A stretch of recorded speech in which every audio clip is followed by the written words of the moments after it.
My name is Crystal Townsend. I am 36 years old, and I am the CEO and founder of Townsend and Associates, a private forensic auditing and financial crisis management firm that most of Wall Street praise they never have to encounter. I live in a modern, ultra-secure, custom-built minimalist estate, hidden deep within the forested hills of Ridgewood, Connecticut. Last month, my mother, Donna, and my younger sister, Megan, came over to my house to celebrate what they called a much-needed intervention. They booked me a 30-day, all-expenses-paid trip to a luxury wellness retreat in the mountains of Vermont. They said I was overworked, exhausted, and losing my grip on reality. They even bought me a customized set of vintage leather luggage and packed it themselves, whispering in my kitchen while I ostensibly slept upstairs.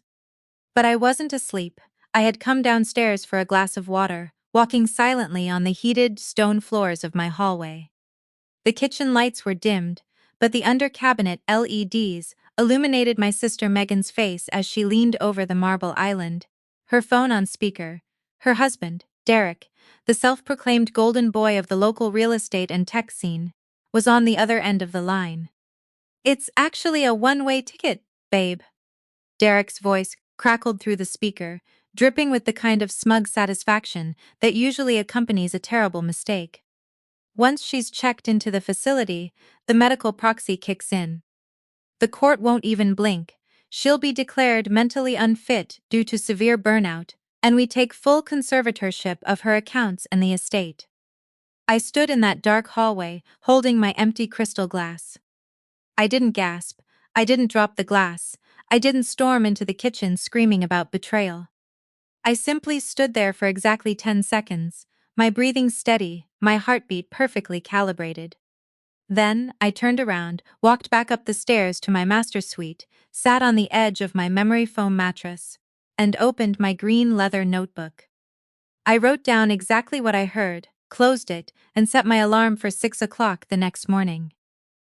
What my family did over the next 3 weeks, and how I systematically dismantled their entire existence with the surgical precision of a federal audit, well, I will let you be the judge. Welcome back to Alpha Mom Stories, where the women in our stories always find a way.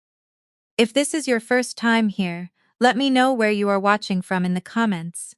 And be sure to subscribe so you never miss a story of true, unadulterated justice. Let me back up to provide some much-needed context. The foundation of this betrayal was not poured overnight. It was meticulously constructed over 3 decades of my family, treating me like an invisible, incompetent workhorse. I grew up as the designated scapegoat. My mother, Donna, was a woman who lived her entire life performing for the gallery. She cared deeply about appearances, social standing, and the illusion of wealth, despite working a mid-level administrative job her entire life. When I was born, I was quiet, observant, and fiercely independent. I didn't fit into her mold of the perfect, bubbly, performative daughter. That role was perfectly filled by my younger sister, Megan.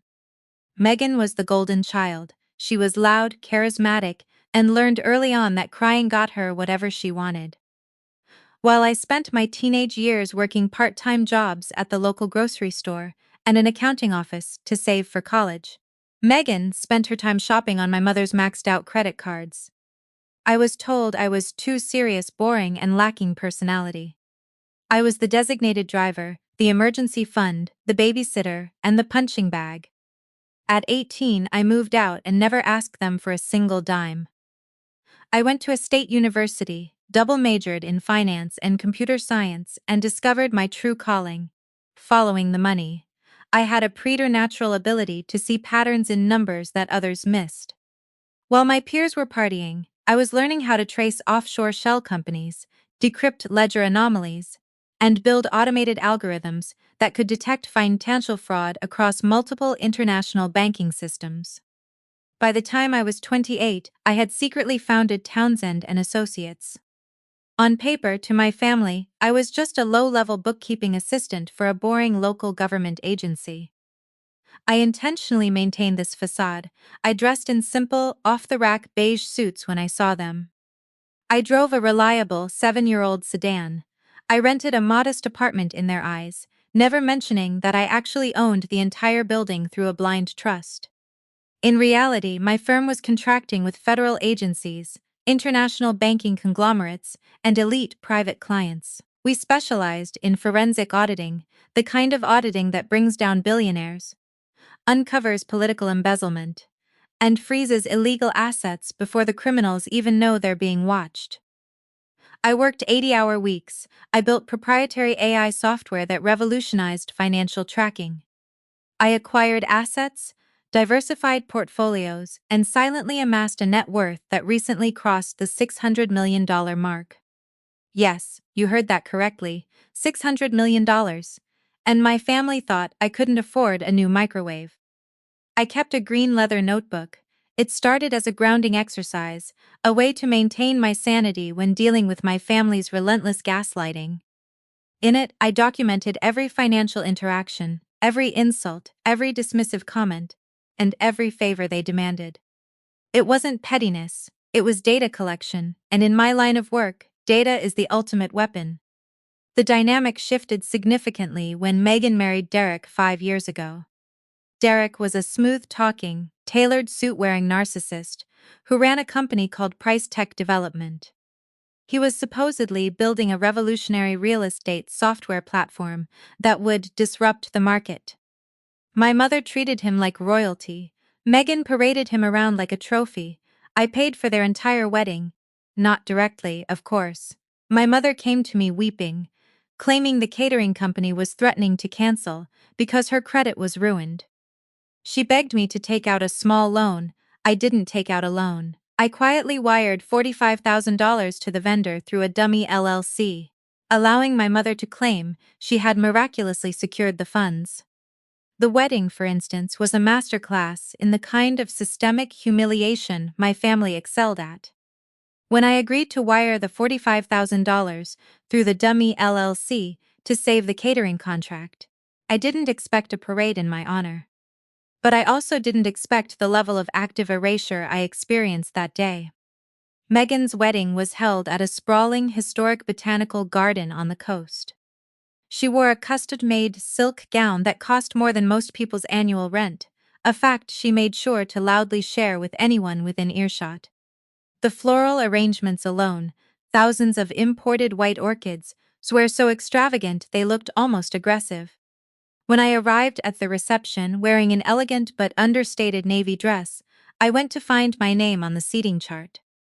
I scanned the VIP tables near the front, Derek's family, his college fraternity brothers, Donna's bridge club friends. My name was nowhere near the bridal party. I finally found my place card at table 18.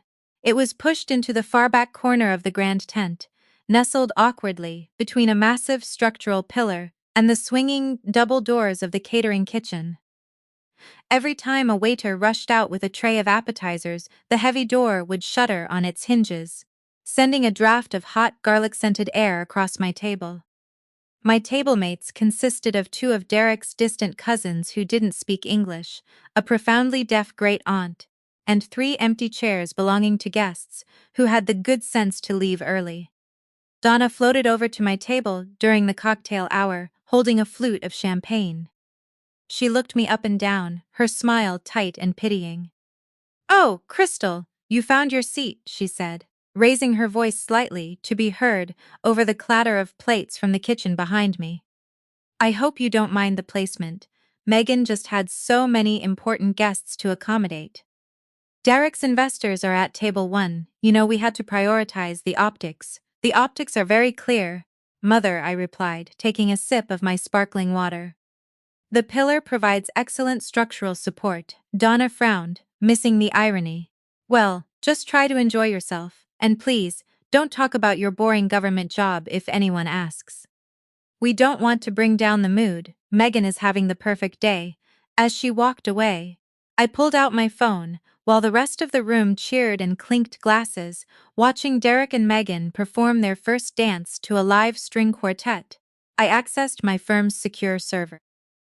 I had a backlog of financial audits to run. I was finalizing the encryption keys when Derek took the microphone for his groom's toast. He stood at the center of the dance floor, slightly flushed from the open bar, looking incredibly pleased with himself. He thanked his parents, he thanked his frat brothers, and he thanked his beautiful, brilliant new wife. He talked about his vision for price tech development, promising his investors in the front row that they were on the ground floor of a revolution. Then, he raised his glass toward Donna, and to my wonderful mother-in-law, Donna, without her financial wizardry and unwavering support, this beautiful evening wouldn't have been possible. She is the true matriarch of this family. The room erupted in applause. Donna beamed, wiping away a theatrical tear, accepting the praise for a wedding she couldn't afford and didn't pay for. I sat in the shadows of the structural pillar, my face illuminated only by the soft glow of my phone screen. I looked at the Europol confirmation receipt that had just hit my inbox. The operation I had just concluded from Table 18 would result in the recovery of nearly $12 million in stolen assets. My firm's cut would be just over $1 million. I looked back at Derek, who was now passionately kissing Megan while the photographer snapped hundreds of photos. They were celebrating a lie, entirely dependent on an illusion of wealth. I was sitting in the back, entirely self-sufficient, building an empire in the dark. I simply smiled, locked my phone, and ordered another sparkling water. The contrast was a lesson I would never forget. Those who need to shout about their success rarely have any, and those who hold true power never need a microphone to prove it. Over the years, the financial bleeding continued. Derek's tech startup was always just 1/4 away from a massive breakthrough.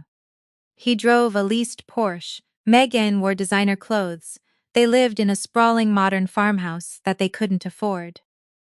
And whenever the walls started closing in on them, Donna would miraculously find a way to extract money from me, under the guise of family emergencies. I recorded every single dollar in the green notebook. October 2019, Megan's emergency dental surgery, actually a luxury vacation to Cabo dollars 500. March 2021, Donna's roof repair, actually a down payment for Derek's new office space, $22. 00. August 2022, Derek's legal fees for a minor misunderstanding, actually settling a lawsuit from an unpaid contractor, $65. They thought I was stupid. They thought my silence was weakness. They thought my lack of reaction meant I was blind to their manipulation. But a forensic auditor knows that the best way to catch a thief is to let them keep stealing until the pattern is undeniable. The foundation of my silence wasn't just a coping mechanism, it was a strategic imperative. To understand how I amassed $600 million without my family suspecting a thing, you have to understand the architecture of the empire I built in the shadows.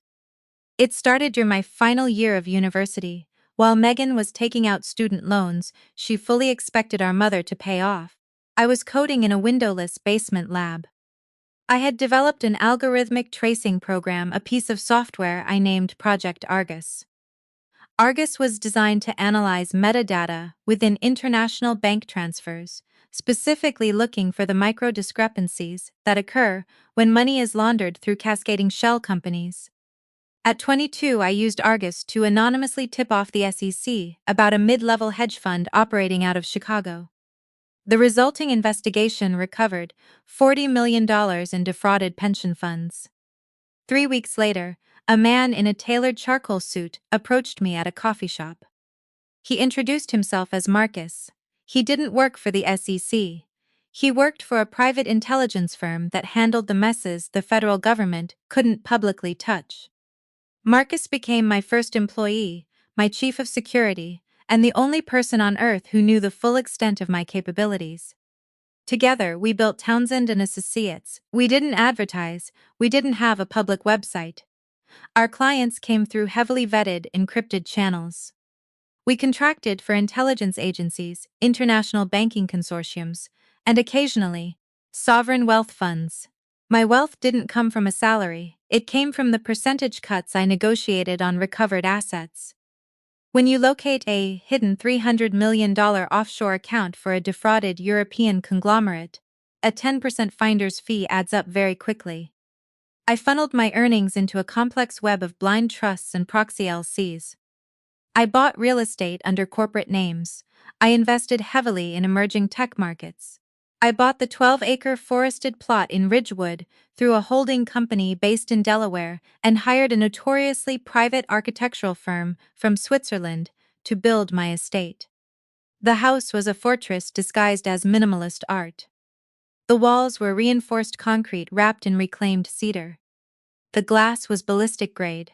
The basement housed a server farm that was entirely off the grid, powered by a geothermal array and a backup generator capable of running a small hospital. Yet, to my mother and sister, I was just boring Cries, the civil servant who couldn't afford nice things. This dynamic was never more apparent than during the annual Christmas Eve dinner, a torturous event hosted by Donna that I endured out of sheer morbid curiosity. Last Christmas, the tension was particularly palpable. Derek and Megan had just pulled into Donna's driveway in a brand new metallic black Porsche Panamera. I had parked my reliable, nondescript 7-year-old Toyota Camry down the street. As we sat around Donna's dining table, the conversation inevitably turned to Derek's perceived brilliance. "The Porsche is technically a company car," Derek bragged, carving the dry turkey. "A write-off. You have to spend money to make money, right? Image is everything in tech and real estate. Investors want to see that you're successful. It's absolutely gorgeous, Derek," Donna fawned, topping up his wine glass before pouring any for herself or me. "You're doing so well. Megan is so lucky," Megan preened, adjusting the diamond tennis bracelet on her wrist. "We're actually looking at buying a summer house in the Hamptons. Just a little weekend getaway, nothing too extravagant, maybe 3 or 4 million." I took a slow sip of my water. I knew exactly how Derek had paid for the lease on the Porsche.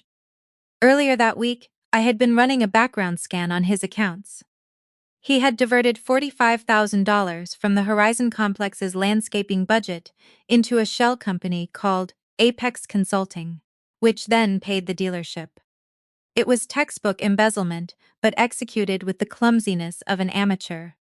"What about you, Cries?" Derek asked, a condescending smirk playing on his lips. "Still driving that old Camry. You know, the city government offers a decent pension. You should probably start looking into that. You don't want to be working until you're 70, right? The Camry gets excellent gas mileage," I replied mildly. "And I don't mind working. I find my job fulfilling. Megan laughed, a harsh, grating sound. "You literally look at spreadsheets all day for a local municipality. How is that fulfilling? You should let Derek give you some investment advice. Maybe help you buy a condo, so you're not just throwing money away on rent." They thought I was renting. I owned the entire apartment building they thought I lived in. I owned the commercial spaces on the ground floor. I owned the block. "I appreciate the offer, Derek," I said, my voice perfectly smooth. "But I prefer to manage my own finances. I like to know exactly where every dollar goes." Donna sighed dramatically, rolling her eyes. "You've always been so stubborn, Crystal.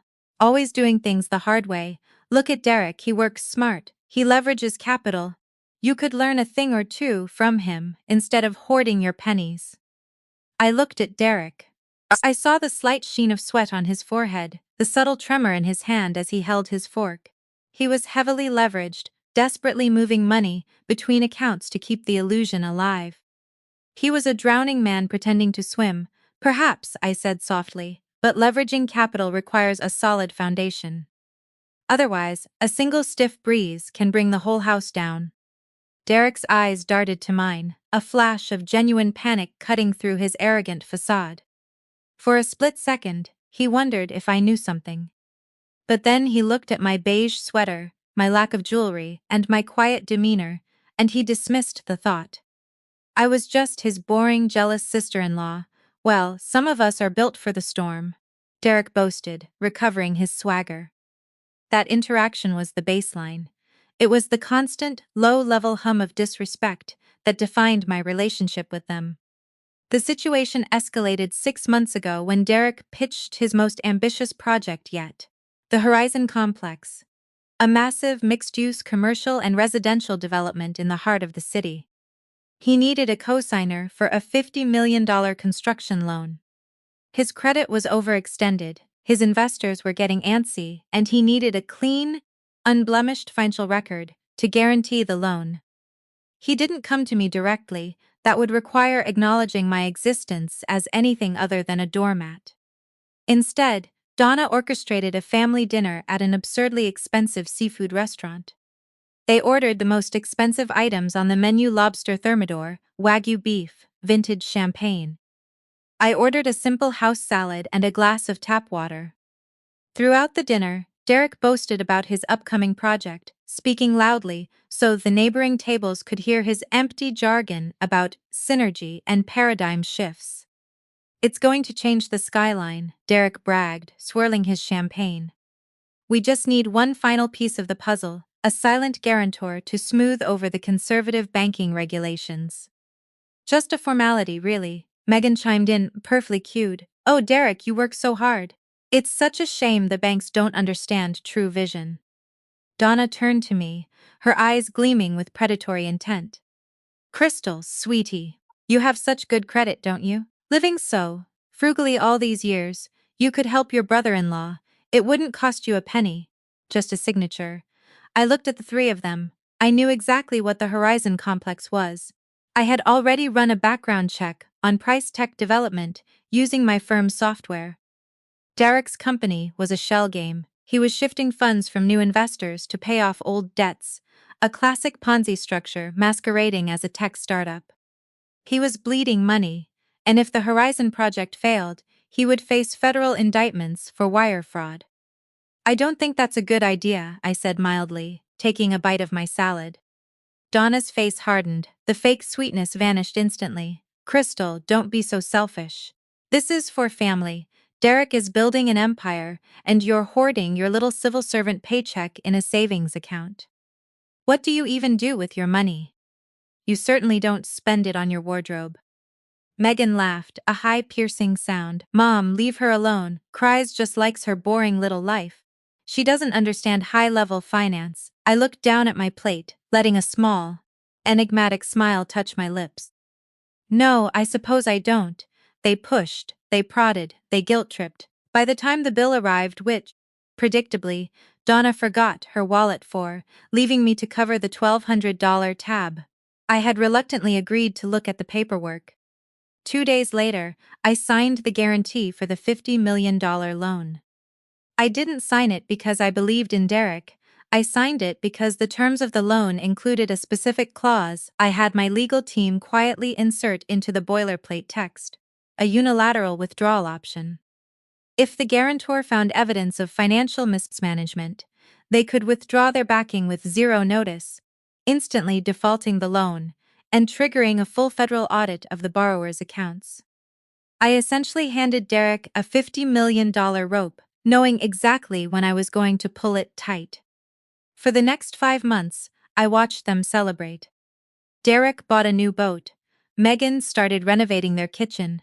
Donna acted as though she were the matriarch of a royal dynasty. And I sat in my high-tech estate, sipping coffee in the mornings, monitoring their every financial move through my firm's secure servers. I watched Derek siphon funds from the construction loan into his personal accounts.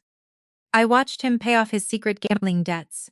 I documented every single wire transfer, every forged invoice, every fake contractor receipt.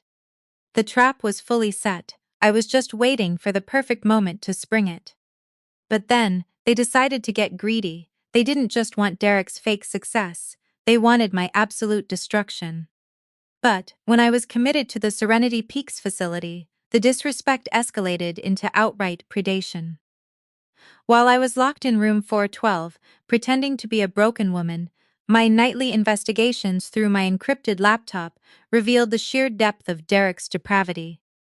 He wasn't just laundering money to pay off debts, he was funding an entirely separate, secret life. Through Project Argus, I cracked the encryption on a series of offshore accounts located in the Bahamas. Derek had been systematically siphoning funds from the Horizon Complex investors and transferring them to a woman named Chloe Vanguard, a 24-year-old influencer, living in a luxury penthouse in Miami. Derek was paying her rent. He had bought her a G-Wagon, He was funding her lavish lifestyle while Megan sat at home in Connecticut, blindly signing medical proxies to steal my money. The irony was exquisite, but the legality was what mattered. I documented every transfer, I compiled the wire receipts, the IP addresses, the timestamps. But I didn't stop there. I turned my attention to the facility itself. Serenity Peaks was supposedly a top-tier medical retreat, but the moment I arrived, I noticed the discrepancies. The medical director, a Dr. Arthur Vance, drove a Maserati that he parked in the staff lot. His suits were tailored, his watch was a Patek Philippe. For a doctor running a small, secluded wellness center in Vermont, his visible assets didn't align with his salaried income. It took me two clicks of hacking into the facility's unsecured internal network to find the truth.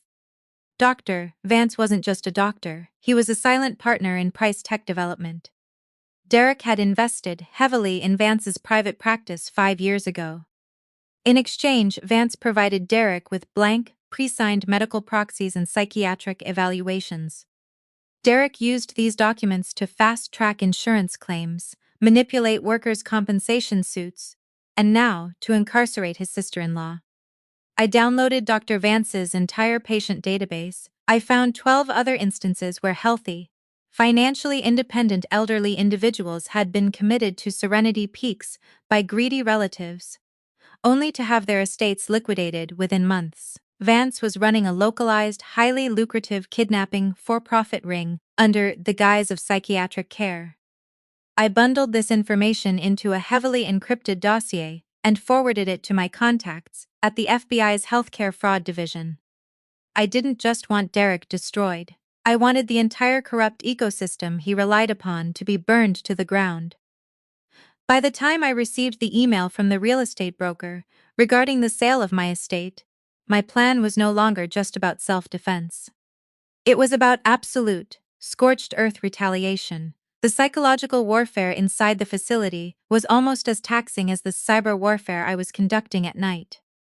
On day 15, Dr. Vance called me into his office for a progress evaluation. The office was opulent, smelling of expensive leather and arrogant cologne. Vance sat behind a massive mahogany desk, reviewing a file that I knew was completely fabricated. "Crystal," he began, his tone dripping with patronizing sympathy. "I've been reviewing your behavioral reports from the staff. You seem very withdrawn, you're not engaging in the group therapies, you're exhibiting signs of severe dissociative trauma."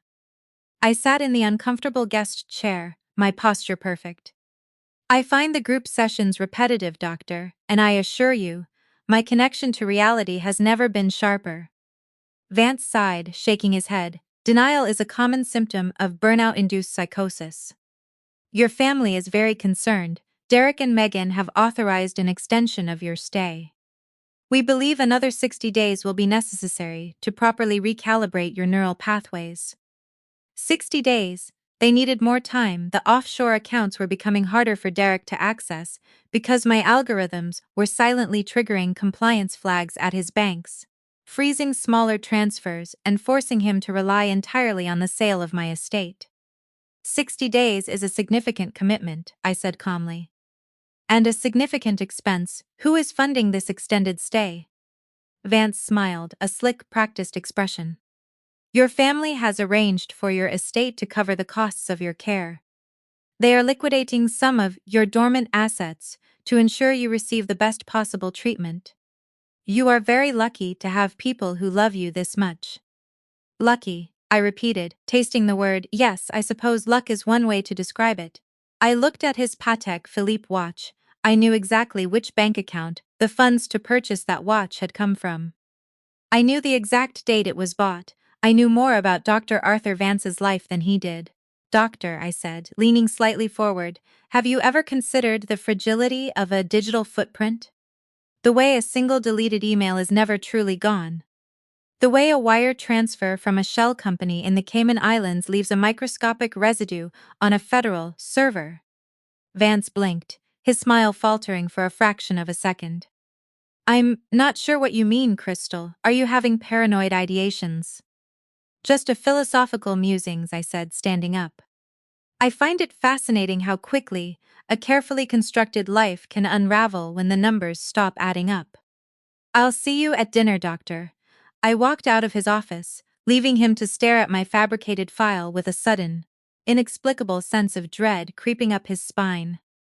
The countdown to the Horizon Complex launch gala was on. Every piece was in place. The traps were set, the tripwires were primed, and the predators were blissfully unaware that they had just walked into the slaughterhouse. It started subtly. Donna began dropping by my house unannounced. She would walk through my rooms, running her hands over my furniture, her eyes calculating. I had recently purchased my estate, a stunning piece of modern architecture, sitting on 12 acres of prime real estate. To them, it was just a nice big house that I somehow managed to afford by being pathologically cheap. They didn't know that the land alone was worth $10 million, or that the security system rivaled the Pentagon. "It's a lot of house for one person, Crystal," Donna noted one afternoon, staring at my vaulted ceilings. "Don't you get lonely? Don't you feel overwhelmed?" "I manage," I replied neutrally, typing away on my laptop, currently running a forensic trace on a Russian oligarch's offshore accounts. "You've been looking so tired lately," she continued, her voice taking on a tone of fake concern. "Megan and I were talking. You seem stressed, forgetful. You didn't even remember to call your aunt on her birthday." "I did call her," I corrected without looking up. "At 9:15 a.m. Well, you just don't seem like yourself," Donna insisted, ignoring the fact. "We think you need a break, a real break." That was the preamble. The execution came 3 weeks later. On a Tuesday evening, Megan and Donna arrived at my door with a glossy brochure, a customized luggage set, and smiles that didn't quite reach their eyes. "Surprise!" Megan shrieked, holding up the brochure. "We booked you a luxury wellness retreat. 30 days at the Serenity Peaks Lodge in Vermont. Spa treatments, digital detox, meditation. You leave tomorrow morning." I looked at the brochure. It featured stock photos of women doing yoga on a mountaintop. It looked innocuous enough, but a forensic auditor doesn't trust gloss. We read the fine print. "30 days?" I asked, keeping my voice perfectly flat. "I can't take 30 days off work. We already called your boss," Donna said triumphantly. "We told them you were experiencing severe burnout and needed immediate medical leave." They were very understanding. I paused. They had called the fake local government agency office I used as a front. My dedicated assistant there, a former CIA operative named Marcus who handled my cover, had likely played along perfectly. "You called my employer without my permission?" I asked, letting a sliver of coldness seep into my voice. "It's for your own good, Cries," Megan said, stepping forward to pat my arm. "You've been acting so strange lately, so isolated. You need this. We even packed for you so you wouldn't stress about it." They stayed for 2 hours, enforcing this narrative of my mental fragility.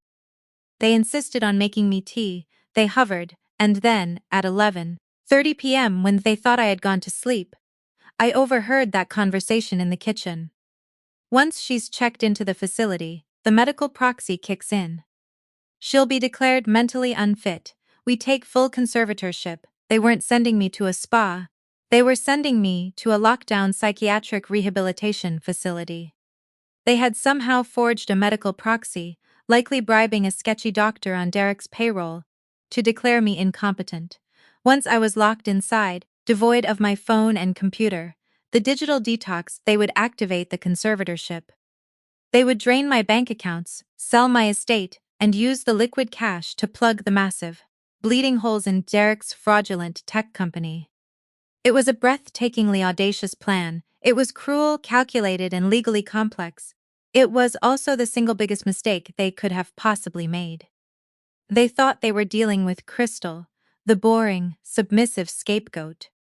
They didn't realize they had just declared war on a woman who could dismantle their lives with a few keystrokes. I went back to my room, opened my laptop, and bypassed the encrypted firewall of my firm's mainframe. I didn't need 30 days to build a case against them. I had been building it for 5 years, but I decided I would play their game. I would go to the retreat. I would let them think they had won. I would let them execute every single step of their fraudulent plan, allowing them to commit multiple federal felonies, creating a paper trail so damning that no lawyer on earth could save them. The next morning at 6:00 a.m., Megan arrived to drive me to the facility. She was vibrating with nervous energy, clutching a travel mug of coffee. "Ready for your new chapter, Mom? I mean, Crease?" She stammered, correcting herself. She was so focused on the script she almost called me Mom, likely a Freudian slip revealing who was really pulling the strings. "I am completely ready," I said, offering her a serene, unbothered smile. "Thank you, Megan.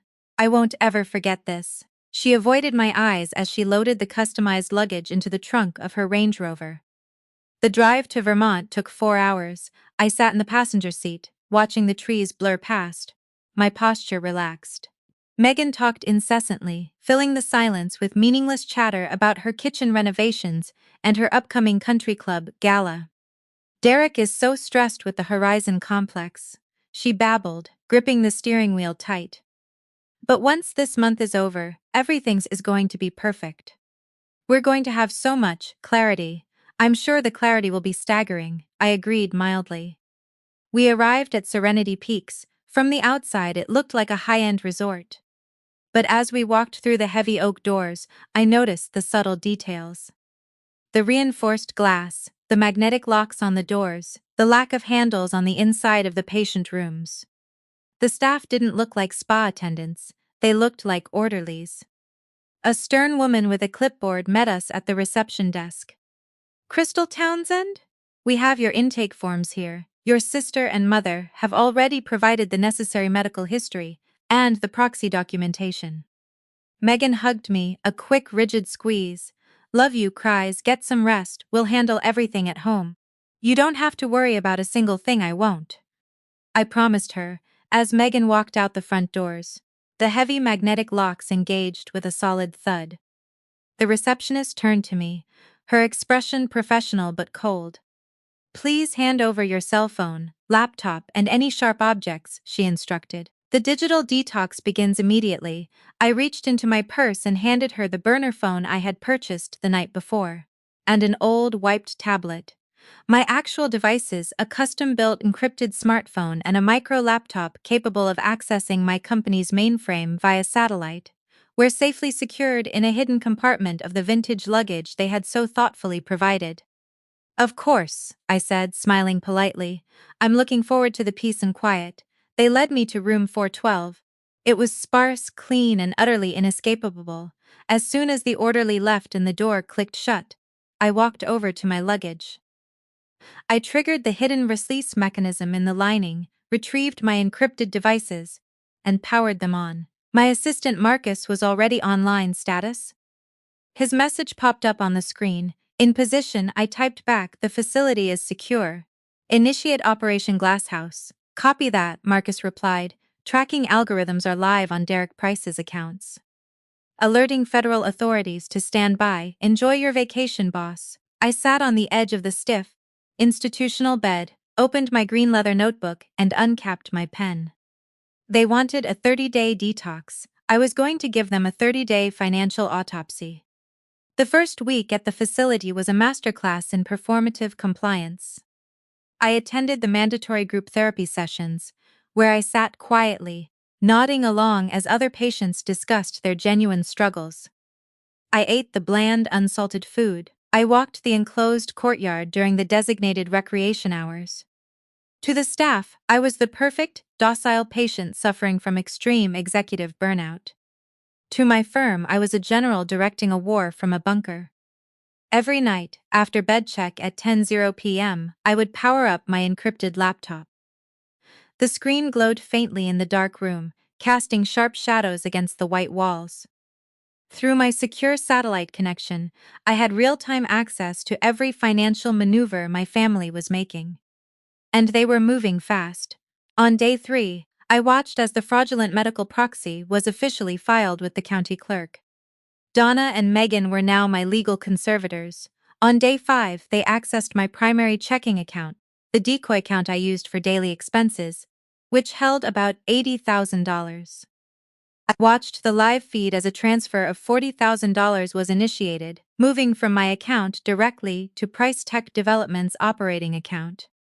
Derek was desperate to pay off an aggressive subcontractor who was threatening to go to the press about the Horizon Complex's delays. I documented the transfer in the notebook, June 14th. Unauthorized transfer via fraudulent conservatorship. $40. Wire fraud. Elder dependent adult financial abuse. On day 8, things escalated. I intercepted an email from a real estate broker.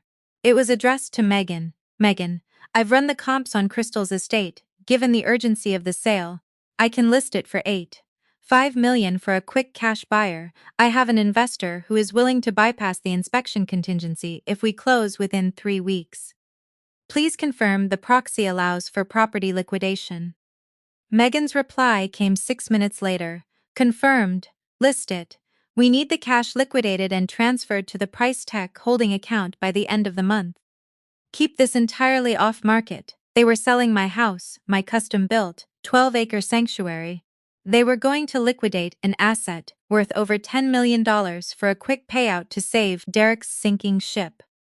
I didn't feel anger. Anger is a hot, messy emotion that clouds judgment. I felt a cold, crystalline focus. It was the feeling I got when I was unraveling a complex money laundering syndicate in the Cayman Islands. It was the thrill of the hunt. I messaged Marcus, intercept the real estate listing, create a dummy buyer profile through one of our offshore LLCs, make an all-cash offer for $9 million, drag out the escrow process, keep them on the hook, but ensure no actual transfer of title can occur. On it, Marcus replied instantly, also, you have a visitor tomorrow. Your mother requested a wellness check. I smiled in the dark. Donna was coming to gloat. The next afternoon, I was escorted to the visitor's lounge. It was a sterile room with hard plastic chairs and a table bolted to the floor. Donna sat waiting, wearing a new designer silk scarf and carrying a brand new Birkin bag. I recognized the bag immediately. It retailed for around $25,000. She had bought it, using the funds she siphoned from my decoy account. Crystal, darling, Donna cooed, standing up to give me a stiff theatrical hug. Look at you, you look so rested. I've had a lot of time to think, I replied, sitting down across from her. I wore the gray sweatsuit provided by the facility. The contrast between us was stark, and Donna clearly reveled in it. I'm so glad, she said, patting my hand. We've been so worried about you. Megan and I are taking care of everything on the outside. Your bills, your house, you don't need to stress your poor brain over any of it. That's very generous of you, I said, my voice perfectly modulated, devoid of any inflection. I imagine managing my affairs is quite a burden. Oh, it's nothing family wouldn't do. She waved her hand dismissively, the Birkin resting prominently on the table. Derek is doing so well, by the way. The Horizon Complex is moving forward beautifully. He's such a visionary. It's a shame you couldn't understand his brilliance. I understand Derek perfectly, I said. It was the truest statement I had made all day.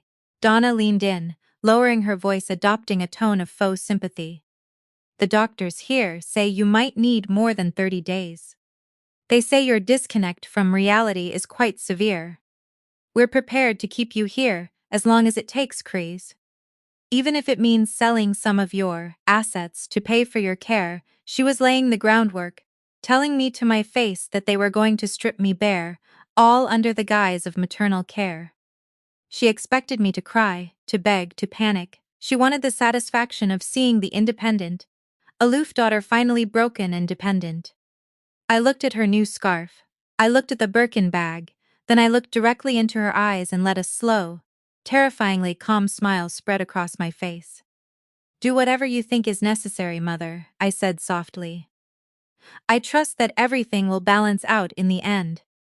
It always does. Donna frowned, unsettled by my reaction. She had wanted a reaction.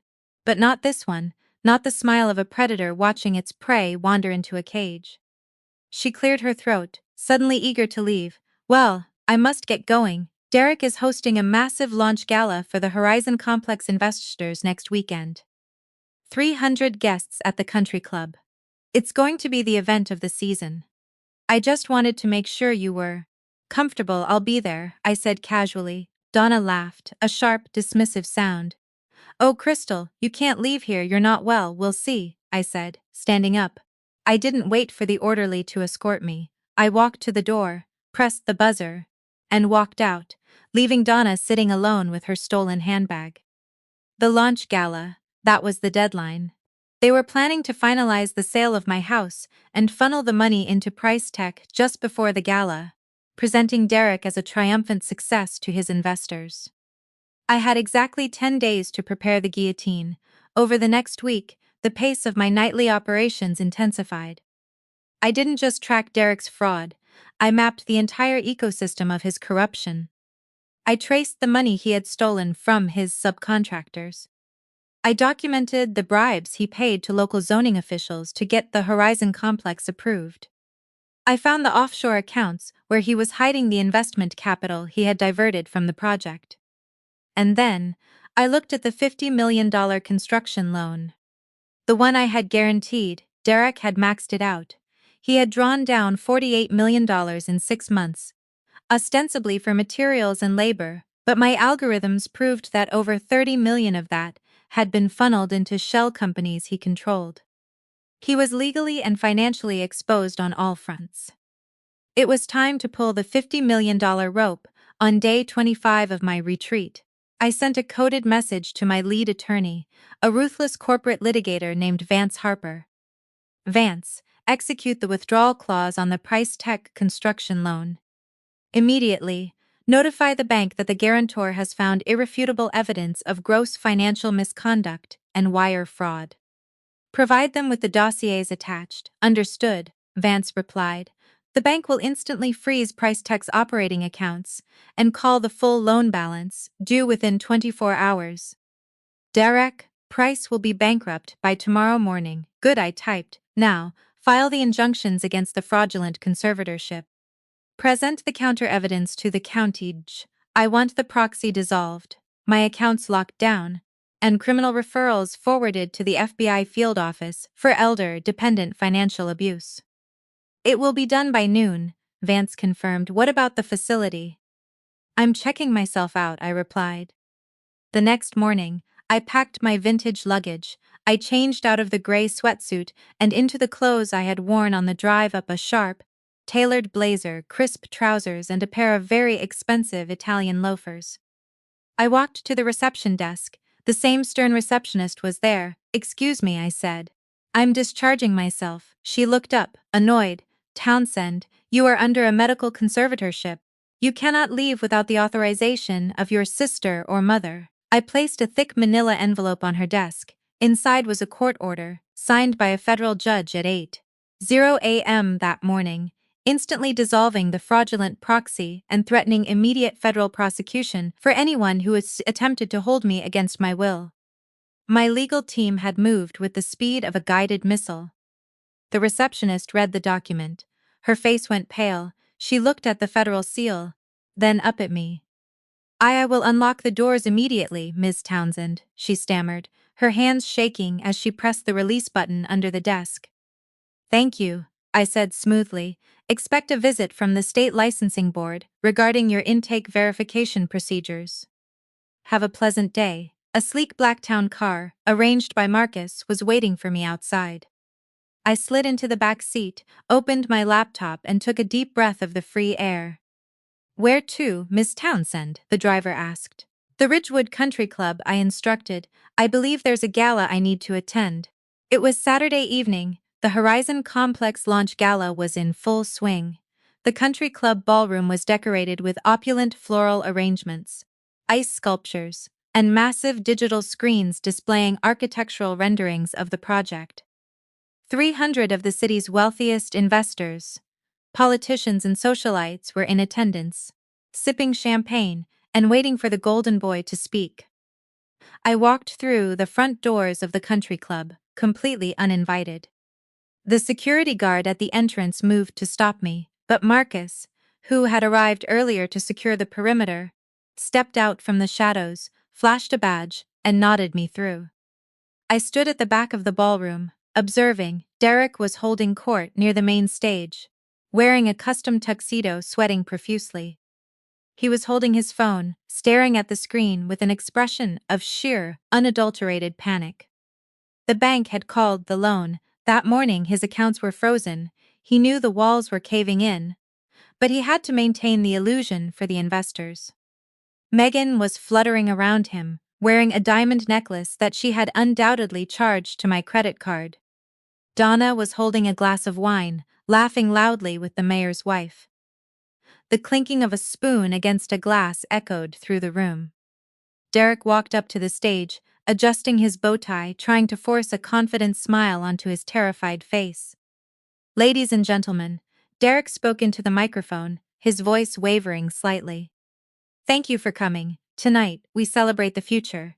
The Horizon Complex is more than just a building. It is a testament to vision, to perseverance, and to the strength of our partnerships."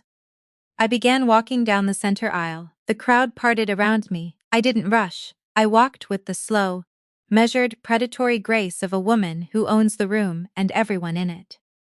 I reached the front table, where Donna and Megan were seated. Megan spotted me first. Her eyes widened in absolute shock.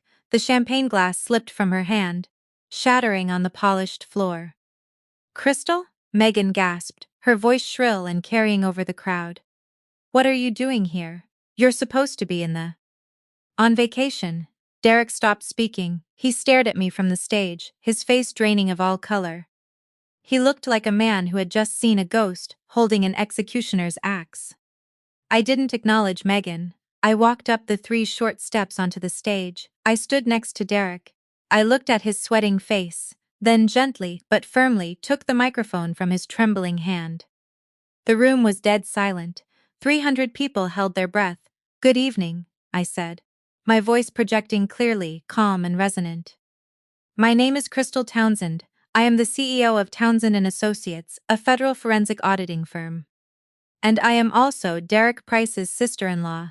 A murmur rippled through the crowd. I opened my green leather notebook and rested it on the podium.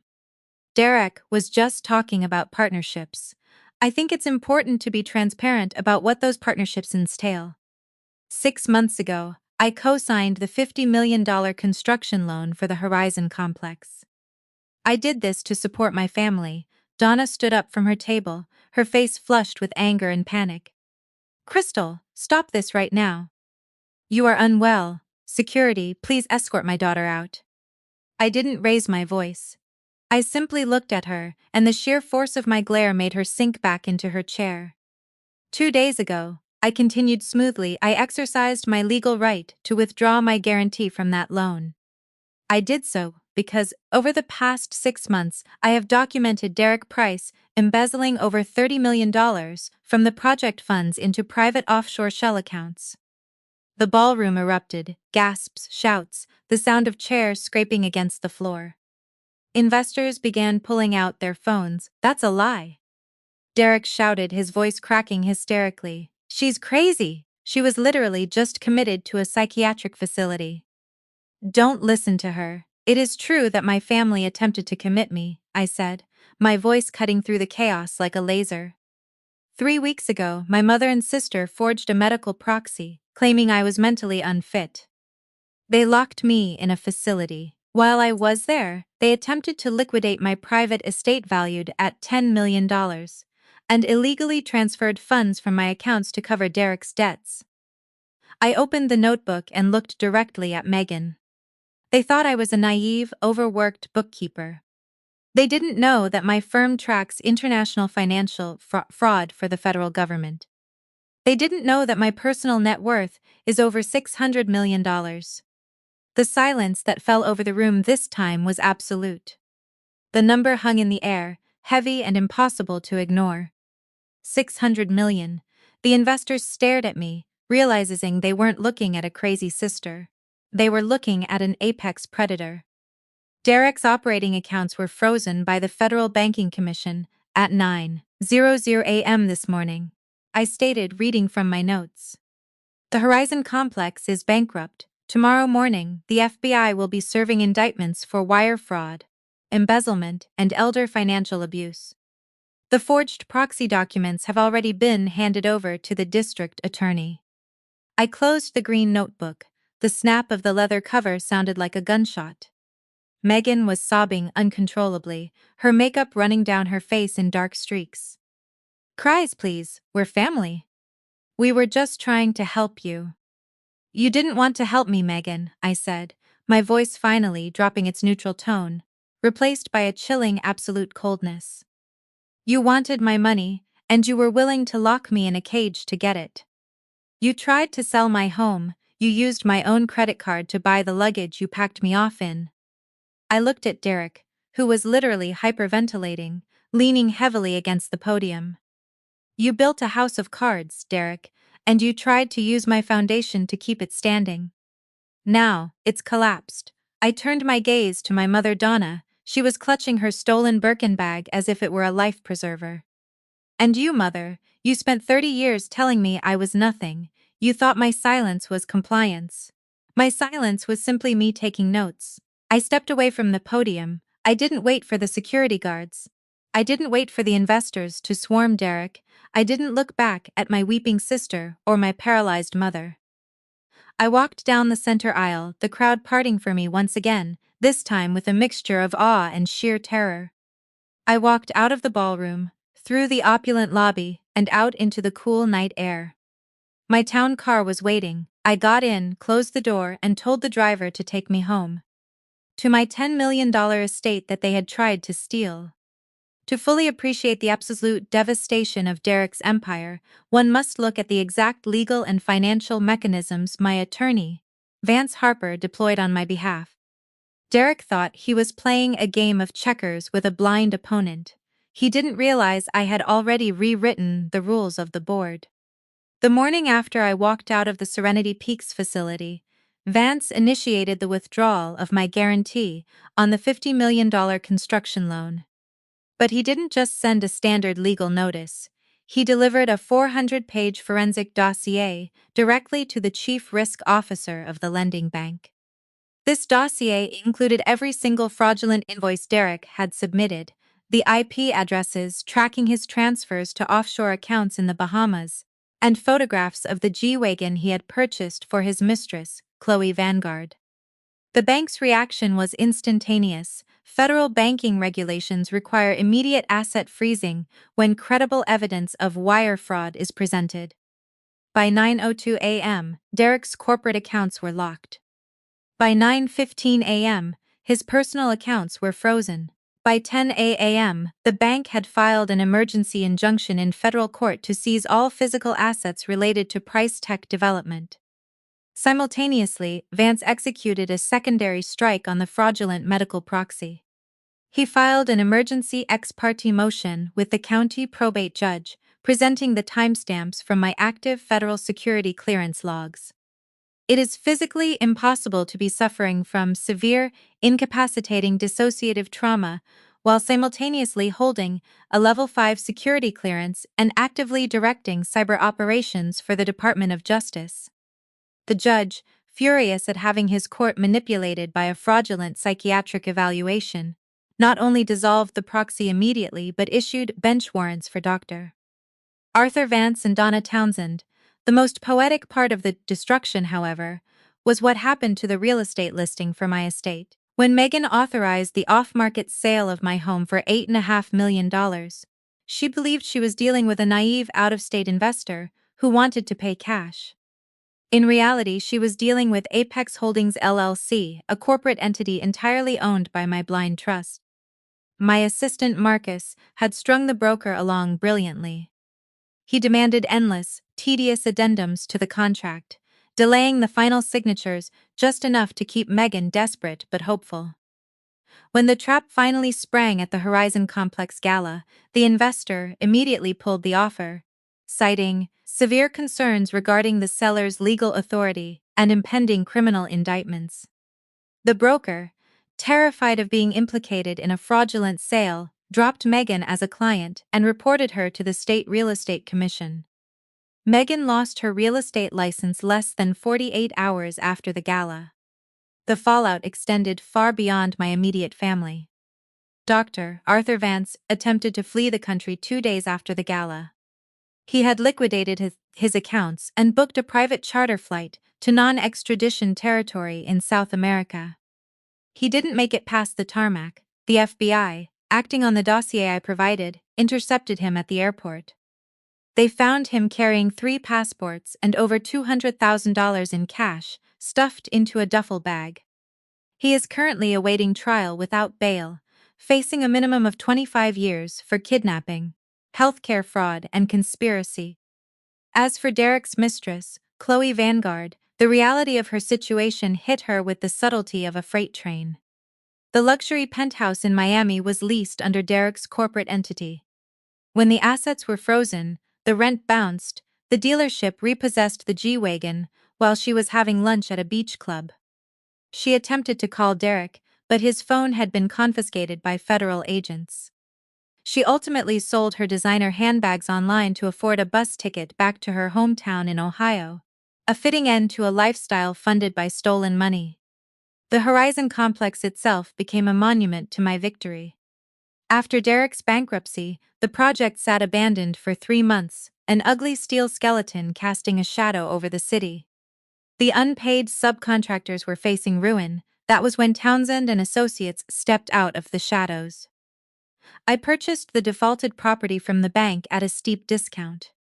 My first act as the new owner was to immediately issue full back pay, plus a 20% inconvenience bonus, to every single local contractor and laborer who had been defrauded by Derek. The goodwill generated within the city was immense. I then hired a completely new architectural firm to redesign the complex. We stripped away Derek's cheap, flashy facade and built a sustainable, state-of-the-art corporate campus. It now features sprawling green roofs, solar integrations, and an entire wing dedicated to a pro bono legal clinic that assists elderly citizens facing financial exploitation and fraudulent conservatorships. It is a beautiful, thriving hub of innovation, and every time Megan drives past it in her rusted, 15-year-old sedan, she is forced to look at what she threw away. Looking back, the turning point wasn't the gala. It wasn't the moment I handed the microphone back to Derek. The true turning point was that quiet moment in the dark hallway of my home, holding a glass of water, listening to them plot my demise. In that 10 seconds I made a choice. I chose not to be the victim they so desperately needed me to be. I chose to weaponize my silence. I often sit on the balcony of my estate now, looking out over the 12 acres of pristine, untouched forest that I own free and clear.